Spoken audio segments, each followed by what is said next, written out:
ఆయన ఓ డాక్టర్, ఆయన ఓ కారణ జన్ముడు, ఆయన ఓ దార్శనికుడు, ఆయన ఓ రైతు బాంధవుడు, ఆయన ఓ మనసున్న మహారాజు, ఆయన మరణం లేని మహానేత, ఆయన ఓటమి ఎరగని మహానాయకుడు, ఆయన ప్రతి ఒక్కరి గుండెలో కొలువైన దేవుడు, ఆయన ప్రజల మనసు గెలిచిన మహానేత, ఆయనే మన వైఎస్ఆర్.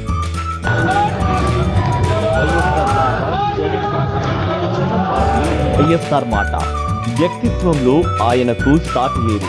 ఆయన జీవితం మనందరికీ ఆదర్శం. ఒక్క మాటలో చెప్పాలంటే వైఎస్ఆర్ ముందు, వైఎస్ఆర్ తరువాత అనేలా పాలించిన ఘనత ఆయన సొంతం.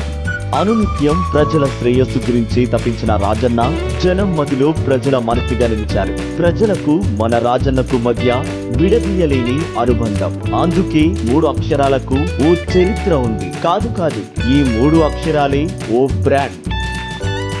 ఆ తండ్రి వారసత్వాన్ని పుణికిపుచ్చుకున్న ఆ రాజన్న బిడ్డ మన జగనన్న. ఆయన బాటలోనే పేదవారికి, బడుగు బలహీన వర్గాలకు తానున్నానంటూ ఆ రాజన్న పాలనని కొనసాగిస్తున్నాడు.